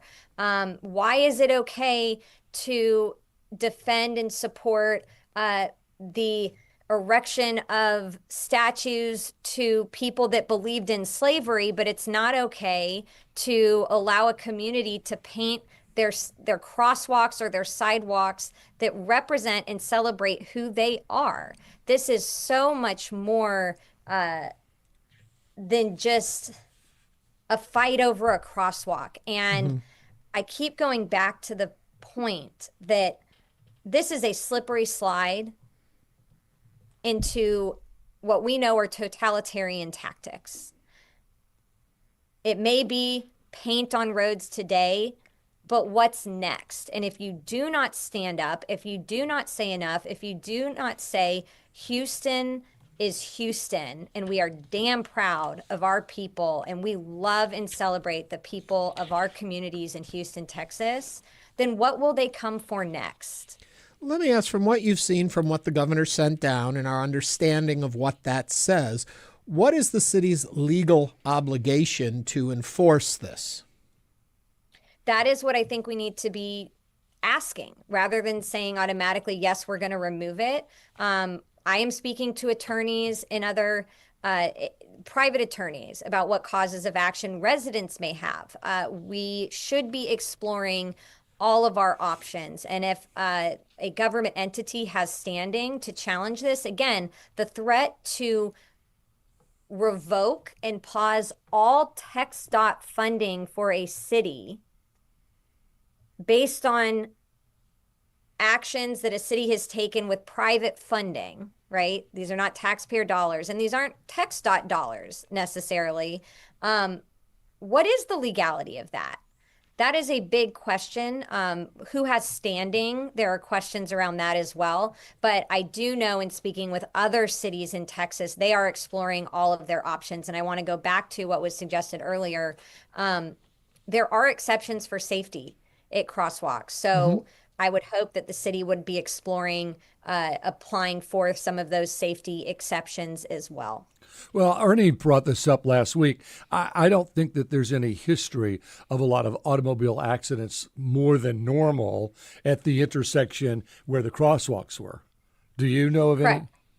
I'm not aware of any. And again, we know statistically, it's a technical term, but high visibility crosswalks, brighter paint, something that actually gets a driver's attention, actually makes that crossing safer. This was done in response to somebody that was hit and killed. And it was the right thing to do. It was the right thing to do to celebrate the community and to honor this young man's legacy and to make sure that no one else loses their life. I want to point out that if the governor is so worried about safety, we're in the middle of Domestic Violence Awareness Month, and over a quarter up to a third of all homicides are domestic violence related. Why are we focusing on paint and not ending domestic violence? If we're talking about road safety, and again, he's dragged TxDOT into this. There have been deaths on TxDOT's highway every single day. Maybe TxDOT needs to be focusing more on their rights of way and not city streets. Well, I think that's smoke and mirrors, isn't it, Abbie? That they don't really care about the safety concern. They just want to wipe out the rainbow flag. It's that simple. Absolutely. This is literally about the erasure of communities, of identity. It's hateful, it's bigoted. And I want to point out, this is not, they're not only coming after our LGBTQIA plus community, they're coming after our Black community. They're coming after our Hispanic and immigrant communities. So that's why I keep asking the question, if we do not stand up, if we do not say enough, what are they coming for next? Because they will continue to do this and they will continue to trample on local control. Houston City Council member Abbie Kamin, thank you for joining us today on Hello Houston. Absolutely. And I do want to do, on a positive note, a push.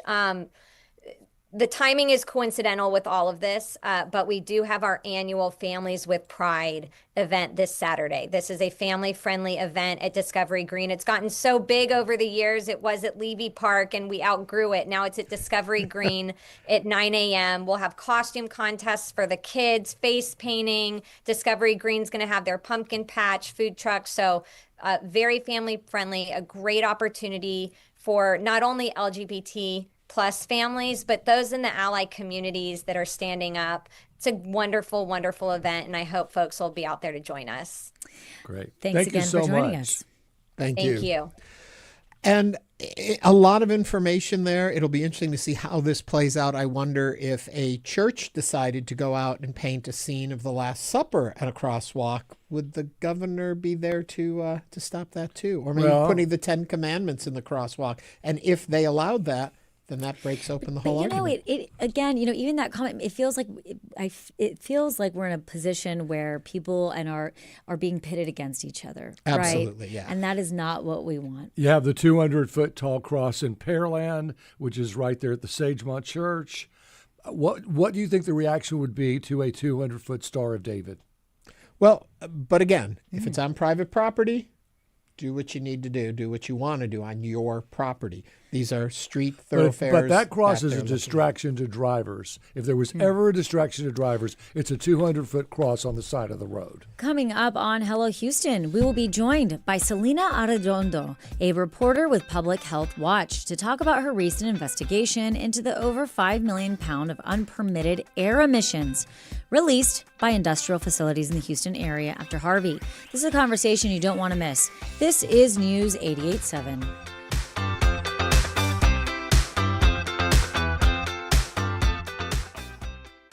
Well, this just in, we're now up to 292 trees, thanks to you, Houston. So let's keep it up. If you didn't gather from that, this is our Trees Day. This is when you make a donation to the station, we match with trees. If you make a donation of $120, it comes in here to the station, but it also enables Trees for Houston to plant 4 trees. That continues to go up as you make those donations. This is our community center for everything we do right here, and your gift makes things happen, not just on the air, but even out in our community with things like these wonderful trees that help the environment, help the air, all of that. So right now, if you needed a reason to give, that's a great reason. Just go to houstonpublicmedia.org/donate or call 888-909-0887. Support Houston Public Media today and help, as Ernie's been saying, plant trees. Plant them. We want a forest. When you give Trees for Houston, plants trees in our neighborhood. When you give Trees for Houston, plants trees in our neighborhood. Sorry, that sounded awkward. I was like, I need to go back and re-say that. Trees cool the air, reduce runoff, and clean the environment. Your gift today supports news, and it supports a greener city. Choose trees as your thank you gift at houstonpublicmedia.org/donate or call 888-909-0887. Your donation and NPR helps to clear your mind. It helps to reduce misinformation, and it helps to make a better community. I'm playing off your thing about what trees do. Yes, they do. Yes. And we want to give a shout out to our community who have already donated. Thank you to John from Katy, Samantha from Houston, Tracy from Conroe, David from Houston, Rhonda from Houston, Susan from Friendswood. Join your community now and donate to Houston Public Media. Go to houstonpublicmedia.org/donate. Every program, every newscast you hear reflects our mission to serve you. You with the integrity and purpose of the content we bring to you. We keep you in mind when we decide what to investigate, what to report on. You're at the center of this organization, and we truly couldn't do it without, here we go again, you. Make your impact now at houstonpublicmedia.org/donate.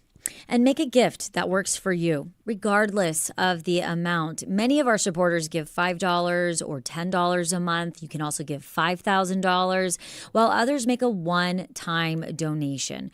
What all our donors have in common is that their support keeps Houston Public Media strong, especially now that the station is completely community funded.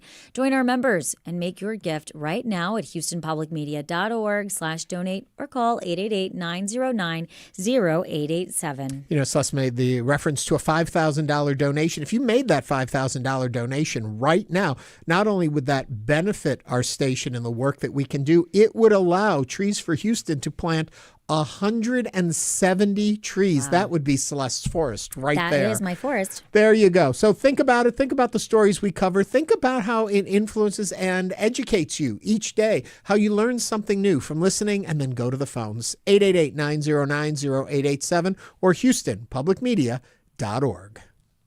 I'm Michael Schaefer. My partner Ellen and I. Hello, I'm Bob Maniger from the Ed and Jean Matthews Foundation. PBS has been a part of our family for generations, and we are proud supporters of Houston Public Media. From PBS Kids programming that supports children and their parents to PBS NewsHour that we rely on to learn about what's going on in our world. Your support keeps PBS available for our community across Greater Houston. Give now at houstonpublicmedia.org/donate.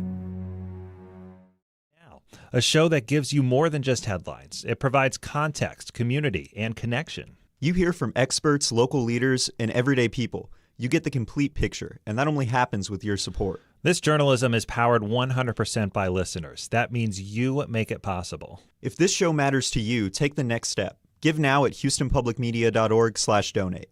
Support comes from Alley Theater, presenting The Da Vinci Code. Symbologist Robert Langdon and cryptologist Sophie Noveau race to solve a puzzle that could change history. September 19th through October 19th. Tickets at alleytheater.org/code. Support for Houston Public Media comes from Hildebrand MBA at UT Austin's McComb School of Business, offering the Weekend MBA at Houston.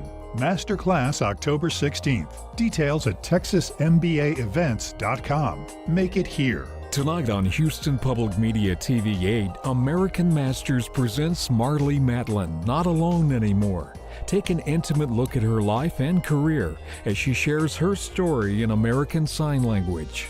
Tonight at 8 on TV 8. Support for Houston Public Media comes from attorney mediator Ron Bankston, providing in-person, video conferencing, and hybrid mediation and arbitration services. More information is available at ronbankston.com.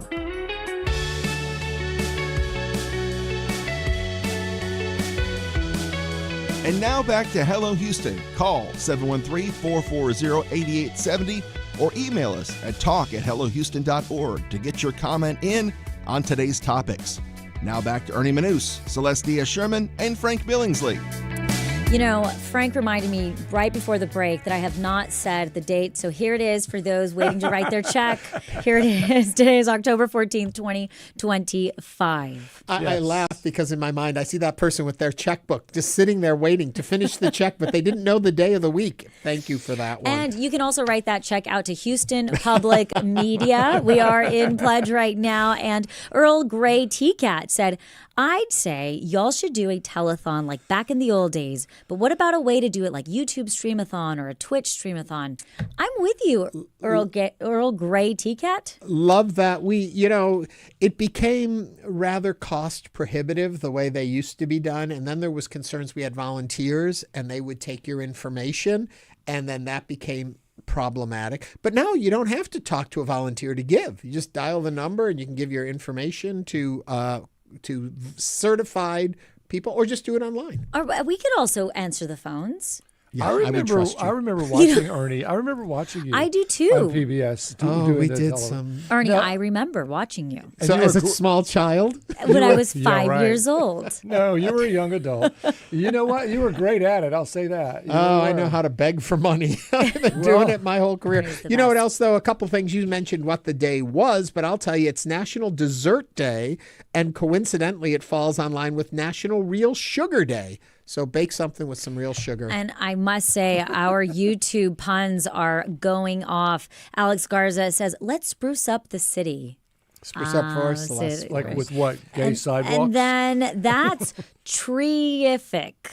That was my British. Terrific. Okay. Well, okay. To save us from all of that, Frank, what have we got next? Well, in the wake of Hurricane Harvey, Houston residents were left to navigate not just the devastation of the water damage, but an invisible and toxic threat in the air. Over 5 million pounds of unpermitted air emissions were released by industrial facilities in the Houston area after Harvey. Now, that exposes communities, a lot of them Black and Hispanic neighborhoods, to all of these dangerous chemicals. And yet nearly a decade later, local governments have taken little action to prevent it from happening again. So despite nearly 3,000 industrial facilities in the region and a hazardous event happening on average about every 1.5 days, these industrial disasters are still not formally considered a hazard of concern. In Houston or in Harris County, residents still have to deal with these industrial hazards during storms. Today, we're joined by Salina Arredondo, a reporter with Public Health Watch, to talk about her recent investigation into why these risks remain unaddressed. Welcome to Hello Houston, Salina. There's a very complicated subject you were tackling here. Yeah, thank you. Happy to be here. Well, I know that when there are like barge accidents and there are oil spills out in the Gulf, you'll have other boats releasing their sludge so that nobody can tell where it came from. You know, and oil has a certain DNA, so they knew it was not from where the barge accident was, but there's not much you can do about it. So these releases of toxic chemicals, are they happening during other chemical issues that are going on, or just in and of their own, or during storms where they can't be seen? This seems very surreptitious to me. Yeah, well, in the case of Hurricane Harvey, you had this storm that was sort of changing in trajectory and growing in strength and also losing strength as it went along. So a lot of industrial facilities in the Houston area weren't quite sure if they needed to shut down until the storm was practically right upon them. And in those cases, in that sort of hasty shutdown of operations, we saw chemicals that may have been in the process of being refined, but not fully refined. Those were allowed to seep into the atmosphere and be carried by wind currents and other weather patterns into the surrounding area. But of course, on a daily basis, you're right that there's things like barges in the Houston Ship Channel that are a really major source of emissions. And sometimes it's really difficult to understand exactly and pinpoint where it's coming from, just because these barges can be owned individually by one company, but the docks that barge docks into is owned by a totally different company. So in those cases, it can get really hairy to try to pinpoint where these sources are. So these emissions, are these sulfur dioxides, nitrous oxides? What exactly, are they the same kind of emissions that come out of the back of a car? What are these emissions that are so dangerous? Yeah, in some ways, when we're talking about maritime emissions and barges specifically, you're looking at volatile organic compounds, which is a whole class of chemicals. Right. And what we saw during Hurricane Harvey was sort of different than that. We saw heavy metals like lead and arsenic in the floodwater, but we also saw mainly a slew of industrial pollutants, namely a class of chemicals known as PHs that are caused by, again, the incomplete burning of fossil fuels. So in that process of not quite being able to shut down operations fully, those chemicals then are seeping into the atmosphere. That's interesting. A question for you. Hurricane Harvey was in 2017. And my question becomes then, how long did it take to be able to collect the data, to be able to see the actual effects from these emissions on the environment? Yeah, the full gravity of the situation really didn't surface for months to years after the storm. And something that was really important to this whole situation is that air monitors were turned off in the Houston area leading up to Hurricane Harvey. And that's because these air monitoring equipments are really expensive and they're also sort of delicate in some ways. And so the state wanted to protect this really expensive and important monitoring system by shutting off the air monitors. So in the days following Hurricane Harvey, residents were given sort of assurance that pollution levels were safe and that everything was fine. But in the years and months later, we found out that sort of those responses were really built on a lack of monitoring information because the monitors were simply turned off at the time. So it was really inadequate information that those assurances were built off of. Let me ask from a different direction here, and speaking about the environmental concerns in this. And you talk about, if I'm not mistaken, marginalized communities getting the brunt of this. And I'm curious, when we speak of environmental, I think we all tend to think all of us deal with it. How do you see this intersection between emissions and marginalized communities? Yeah, so Harris County as a whole sort of has a more industrialized east side of the county. And when you look at some of the points specifically laid out by Harris County as something that is not considered, as you mentioned, a hazard of concern, but it is mentioned in the county's documentation, they mention things like pipelines and industrial air toxics. And if you look at the actual breakdown of where the most refineries, chemical plants, and other toxic facilities are. And if you look at the highest concentration of pipelines, those are all typically found in the east side of Harris County. And some of the folks I talked to, namely a woman who lived in Kashmir Gardens, she actually remembers a really distinct and unusual smell in the days after Harvey, and she couldn't quite pinpoint what it was. And in other cases, chemicals actually seeped into the floodwater that residents were wading through. So it really should have been a wake-up call for the city of Houston and Harris County to take a step back and look at the cascading effects of natural disasters. But unfortunately, that's not what we've seen happen. Do you believe if it was affecting more broadly other communities, something would have been done sooner about this or more attention would have been paid to it? It's hard to say. There is a lot of barriers for cities and counties to take the lead when it comes to industry, and that's because these companies are sometimes global companies. And if they wanted to make really broad strokes as far as mitigation goes, they'd have to work with other state agencies and the companies themselves to sort of gain certain access and permissions to start their own mitigation projects. So there are some barriers there for the city and the county, but at the end of the day, when a disaster strikes, our local governments are the first line of defense. And Houston, being one of the largest petrochemical complexes in the nation and being a major hub for oil and gas, it really should be leading the charge to make local government really fortified against these types of risks. I read your article in Public Health Watch, and clearly there was a big input of these emissions after Harvey. Where do we stand now? Is this something, I think you were quoting like 5 billion tons or something, a huge amount. Where do we stand now compared to what happened then? Yeah, so there's a whole ecosystem when it comes to the disaster preparedness of local governments. And a really key document in that ecosystem is something called a hazard mitigation plan. So these plans essentially lay out the area's vulnerabilities to disasters and also set strategies to address those vulnerabilities.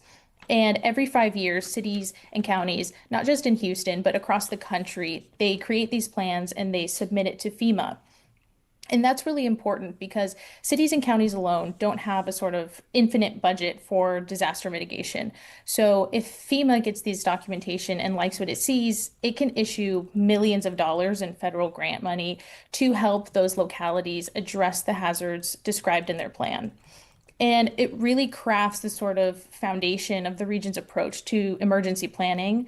And so by excluding and minimizing industry and their hazard mitigation plans, the city and the county are really doing themselves a big disservice by essentially cutting off that stream of funding to address the problem. And in fact, in the Harris County's plan, it actually states that no mitigation initiatives have been developed to address industrial disaster risks. So that alone tells you we haven't come very far since Harvey all those years ago. Well, I know you're not a policy planner, you're a reporter, but can you tell us, if you had a wish list, what would we do? Yeah, some of the things I'd be looking out for, and this is according to a lot of the experts I spoke with on the issue, is first of all, better urban planning. So that means any development of new industrial facilities would be located in places where no people or fewer people are living. Also green space solutions. And that would not only help push floodwater out after a major storm, but also reduce the chronic toxic exposures that people are facing living in the urban industrial sprawl. And finally, just better transparency and communication from public officials, because until Houston and Harris County really acknowledge the reality of living in an industrialized metropolitan like Houston, the consequences could be severe for residents living on the ground come hurricane season every year. Salina Arredondo is a reporter with Public Health Watch. Salina, thank you again for joining us on Hello Houston. Thank you. Coming up, we're going to talk to the Turtle Island Restoration Project. Stay with us as Hello Houston continues.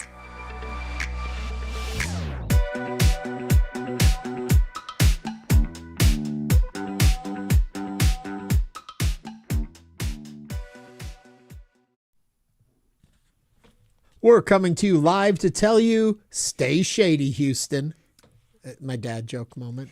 Major help dad plant joke. trees and keep the news cool. They're giving these to me. I didn't write these. Your gift of support to Houston Public Media and Trees for Houston right now will do all of that. Donate now at houstonpublicmedia.org/donate, or just give us a call at 888-909-0887. It truly is the time to turn over a new leaf for Oh, now Houston. you're doing it too. Okay. Donate now to plant trees and power honest reporting. When you give to Houston Public Media, you fight misinformation with every dollar. And today, you'll also plant trees in neighborhoods that need them most. Support transparent reporting and a cleaner city. Select trees as your thank you gift at houstonpublicmedia.org/donate or call 888-909-0887. Strong reporting needs deep roots. These are dad oaks. These are ones Frank should be Dad doing. This is oaks. Dad. Oh my Lord! When you give to Houston Public Media, you're powering journalism and hopefully limiting our dad jokes. This journalism helps keep Houston informed and helps Trees for Houston put more trees in the ground. So keep the city and its facts growing strong at HoustonPublicMedia.org. Give today by simply going to HoustonPublicMedia.org/donate. Even the tallest trees start small. So does public media support. Your $5 or $10 monthly gift keeps news coverage rooted and strong. Let's grow something great together at HoustonPublicMedia.org/donate or call 888-909-0887. And listen, no matter the size of your gift, it fuels everything you hear and keeps Houston Public Media strong even after facing federal funding cuts, which is no joke, a few months ago. Make your gift right now at HoustonPublicMedia.org/donate or call 888-909-0887. Just remember, every tree begins with a single act of care, just like every story starts with curiosity. When you support Houston Public Media on Tree Day, you're not just helping one, you're helping both to grow. Select trees as your thank you gifts, and Houston's Trees for Houston will plant them in our community. It's a living legacy of stronger journalism, greener neighborhoods, and a city that thrives. So give now at HoustonPublicMedia.org or call 888-909-0887. And listen, politics moves fast. We understand that, and sometimes it can be confusing. And there's so much going on, and that's why our newsroom and our talk shows, we take the time to get it right, especially right here on Hello Houston, as well as on Houston Matters. That's also why we have our local programming, like Party Politics, to make sure that you have all the information that you need to make decisions. We're here for you. All of this depends on your support. So be there for us. Give now at HoustonPublicMedia.org/donate or call 888-909-0887. Yep, we have another election coming up in just a few weeks. So how do you know what to vote for? How do you know what initiatives on the ballots you should be supporting or not supporting? We're not here to tell you how to vote, but we're here to give you the information to be a well-informed voter. And then you go and you vote what's on your heart, on your mind. That information's there because of your support to help you be a better citizen. You're the reason that this station also continues to grow. Your support plants the seeds for trusted reporting and critical updates. Together, we can grow a forest of facts. There you go. Give now, HoustonPublicMedia.org/donate. Or call 888-909-0887. Every program and every newscast you hear reflects our mission to you of serving you. With integrity and purpose, we keep you in mind when we decide what to investigate. So head to HoustonPublicMedia.org/donate. Support comes from Discovery Green. Hi, I'm Michael Schaefer. My partner Ellen and I have been proud supporters of public radio and TV for decades. We really would be lost without our daily fix of unbiased national and local news, cultural programming, and great entertainment.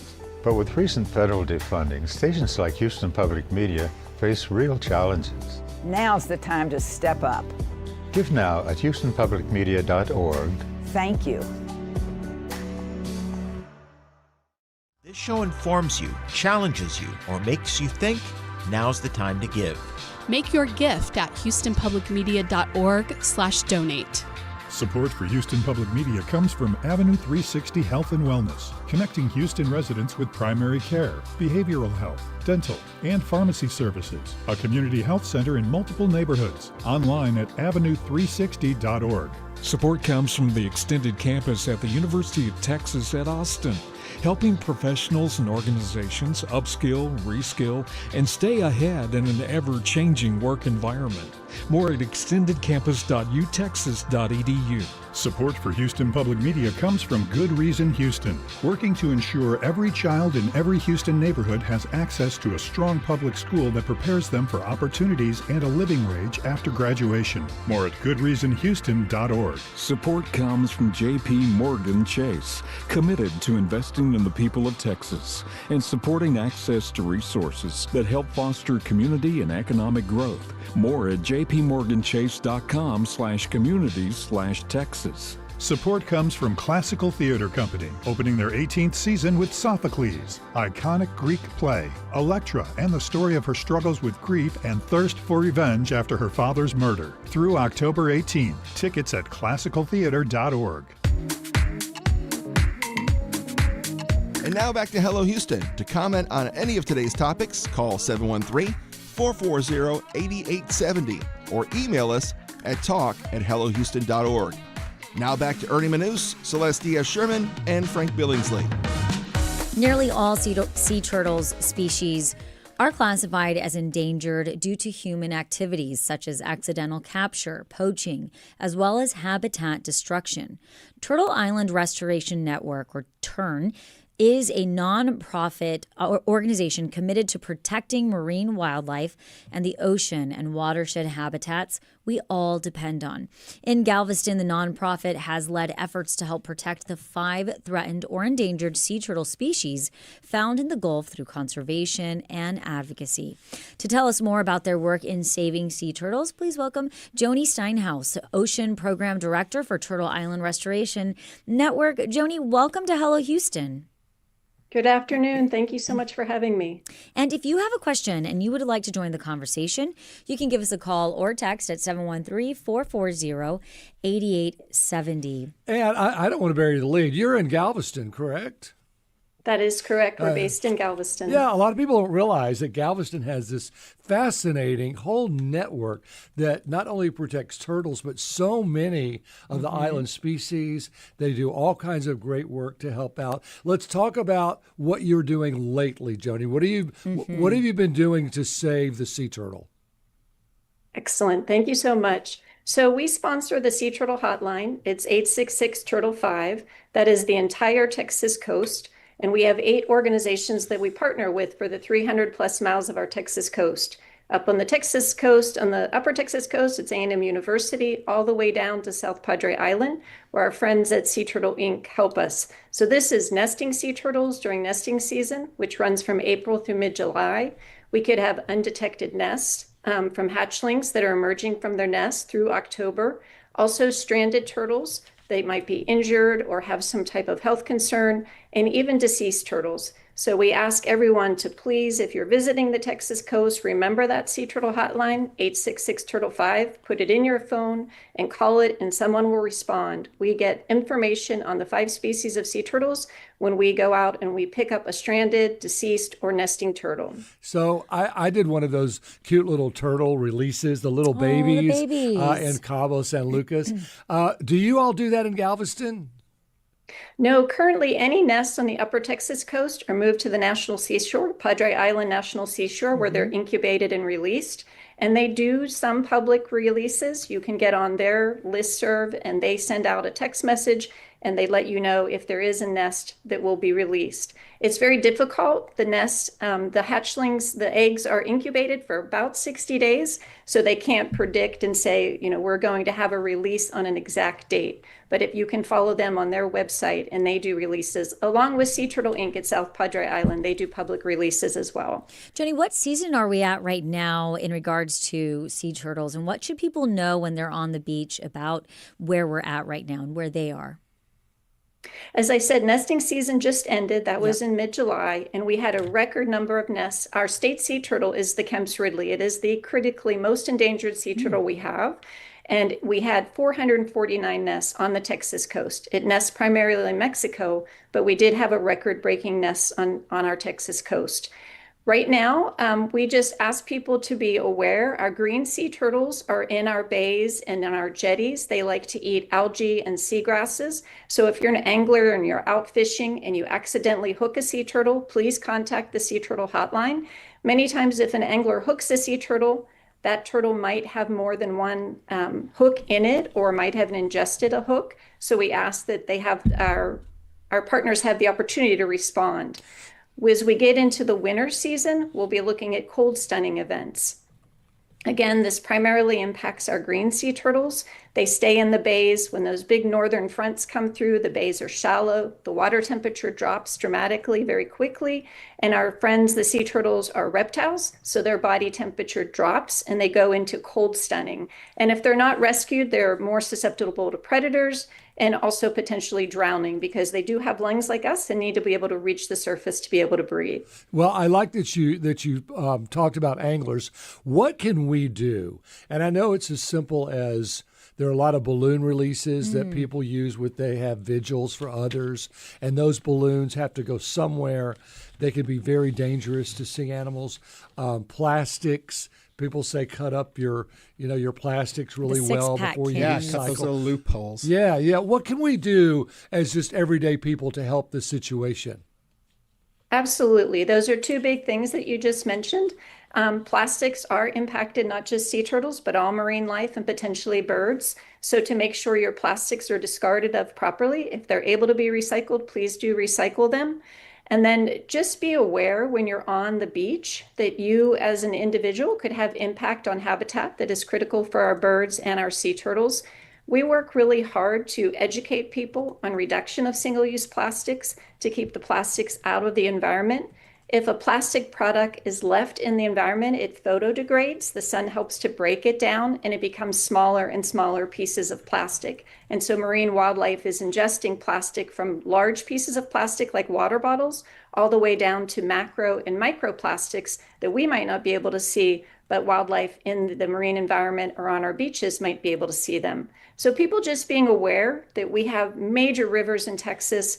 Watershed is huge. Our river, the Trinity River, starts in Dallas. So over 16 million people could impact the health of Galveston Bay and ultimately the Gulf of Mexico. So be aware whatever you do in your backyard could potentially impact sea turtles and other marine life. Can people come visit your your conservation area and learn about turtles? So we do have a center in Galveston. We're located at 11th and Broadway. We do a lot of education and outreach with scouts, with different organizations, different corporate groups, school groups throughout the Houston, Galveston area. So we ask that you contact us. We do a lot of beach cleanups as well. So we can take you out on the beach, talk about the sea turtles, help you understand the dunes of the watershed, and then do a nurdle patrol. Nurdles are primary plastic, what plastic products are made out of. And we have 36 facilities throughout Texas that manufacture these nurdles. And so it helps you to understand what you're seeing on the beach. And we welcome anybody to reach out to us and we can schedule a program. We cater it to whatever the group's needs are, whatever they want to focus on and learn more about in either our bay or our Gulf system. Great. Thanks, Joanie. Thank you so much for your work. Oh, I appreciate it. Thank you for having me. Thank you. And that brings us to the end of our show. We want to thank you for watching and listening to Hello Houston. We will be back tomorrow with more conversations. This is News 88.7.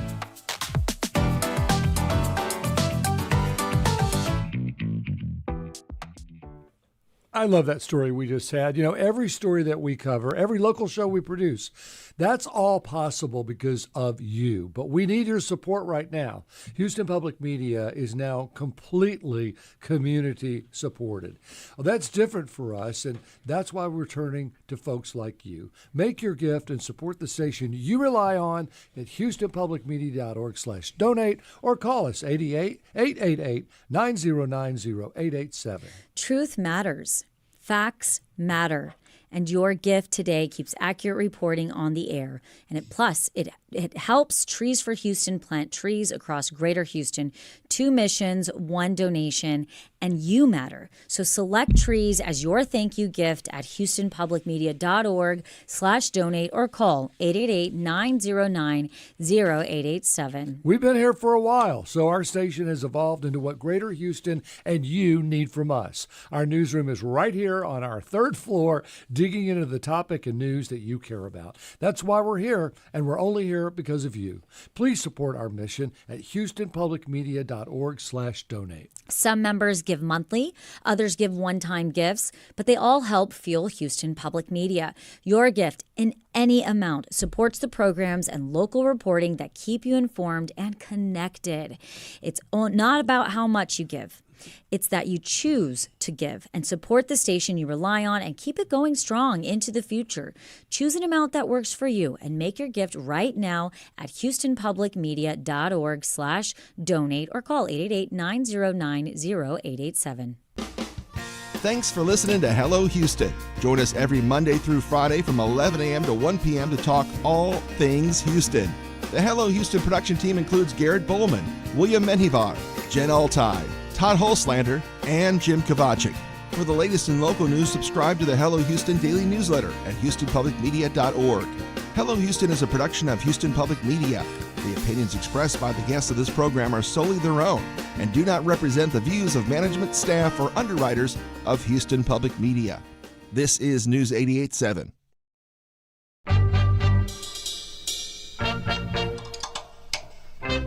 I'm Stephen Dubner, host of Freakonomics Radio. Every week, Freakonomics Radio explores the hidden side of, well, everything from the economics of sleep to